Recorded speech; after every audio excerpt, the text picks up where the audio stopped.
మన ముకుంద జ్యువెలరీలో republic sale flat 10% off on VA అన్ని జ్యువెలరీ మీద. నూతన బ్రాంచెస్ జూబ్లీ హిల్స్, వైజాగ్ లో అతి త్వరలో ప్రారంభం.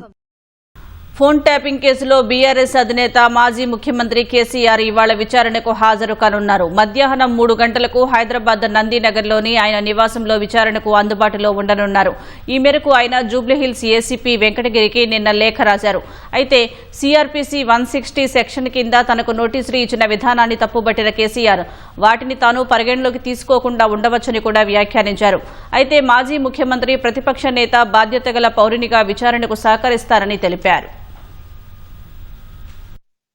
ఫోన్ ట్యాపింగ్ కేసులో పోలీసుల విచారణకు సిద్దమని మాజీ ముఖ్యమంత్రి ప్రతిపక్ష నేత కేసీఆర్ స్పష్టం చేశారు. హైదరాబాద్ నందినగర్లోని తన నివాసంలో విచారణకు అందుబాటులో ఉంటారని కేసీఆర్ చెప్పారు. ఇవాళ మధ్యాహ్నం 3 గంటల నుంచి విచారణ చేయవచ్చంటూ జూబ్లీహిల్స్ ఏసీపీకి రాసిన లేఖలో కేసీఆర్ తెలిపారు. ఇదే సమయంలో ఫోన్ ట్యాపింగ్ కేసులో రెండోసారి తనకిచ్చిన నోటీసును నందినగర్లోని నివాసం గోడకు అతికించడంపై కేసీఆర్ తీవ్ర అభ్యంతరం వ్యక్తం చేశారు. చట్ట ప్రకారం నోటీసులు ఇవ్వలేదని జూబ్లీహిల్స్ ఏసీపీకి రాసిన 6 పేజీల లేఖలో పేర్కొన్నారు. తనకిచ్చిన నోటీసు అక్రమమన్న గులాబీ దళపతి ఇంటి వద్ద అంటించడం ద్వారా తన గౌరవానికి భంగం కలిగించారని లేఖలో వివరించారు. రాజ్యాంగం ప్రకారం అలా నోటీసును ఇంటికి అంటించడం అక్రమమని చెప్పారు. ఎన్నికల అఫిడవిట్ ఆధారంగా తన ఇంటిని పరిగణలోకి తీసుకున్నట్లు అనడం సరికాదన్నారు. అలా అయితే ఇదే కేసులో విచారణ జరిపిన మాజీ మంత్రి హరీష్ రావు ఎన్నికల అఫిడవిట్లో సిద్దిపేట అడ్రస్ ఉంటే ఆయనకు హైదరాబాద్ లో నోటీసులు ఎలా ఇచ్చారని ప్రశ్నించారు. ఇలాంటి చర్యలు సిట్ ద్వంద్వ వైఖరిని సూచిస్తున్నాయని ఆక్షేపించారు.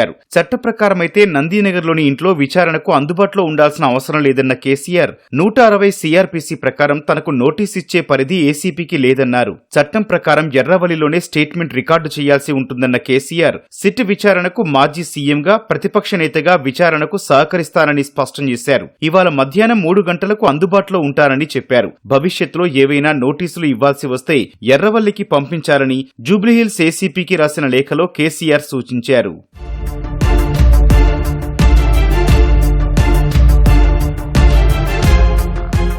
పంజాగుట్ట పోలీస్ స్టేషన్లో స్పెషల్ ఇంటెలిజెన్స్ బ్రాంచ్లో ఆధారాల ధ్వంసంపై తొలుత ప్రారంభమైన దర్యాప్తు తర్వాతి కాలంలో అక్రమ ఫోన్ ట్యాపింగ్ కోణం వైపు మళ్లింది. అయితే కేసీఆర్ విచారణకు హాజరైతే ఎలాంటి సందేహాలు నివృత్తి చేసుకోవాలనే విషయంలో సిట్ ఇప్పటికే ప్రశ్నావళిని సిద్ధం చేసినట్లు తెలుస్తోంది. ప్రధాన నిందితుడు ప్రభాకర్ రావు పునర్నియామకంతో పాటు ఉమ్మడి రాష్ట్ర చరిత్రలో ఎన్నడూ లేని రీతిలో విశ్రాంత అధికారిని ఇంటెలిజెన్స్ విభాగానికి OSDగా నియమించడంలోనే కుట్ర ఉందనే కోణంలో సిట్ దర్యాప్తు ముమ్మరం చేసింది. దీని వెనుక మర్మమేంటని తేల్చడం ద్వారా ఫోన్ అక్రమ ట్యాపింగ్ అంతిమ లబ్ధిదారులెవరో తేలుతుందనే ఆలోచనతో సిట్ ఉన్నట్లు తెలుస్తోంది. ఈ నేపథ్యంలో ఇందుకు సంబంధించి కేసీఆర్ ను ప్రశ్నించే అవకాశం కనిపిస్తోంది. నిందితుల నుంచి ఇప్పటికే సేకరించిన వాంగ్మూలాలను కేసీఆర్ ముందుంచి వివరాలు రాబట్టనున్నట్లు సమాచారం. ఇప్పటికే ఈ కేసులో జనవరి 20న హరీష్ రావు, 23న కేటీఆర్, 27న సంతోష్ రావును విచారించి వాంగ్మూలాలు నమోదు చేశారు. తాజాగా కేసీఆర్ విచారణకు రానుండటం ఆసక్తికర చర్చకు దారితీసింది.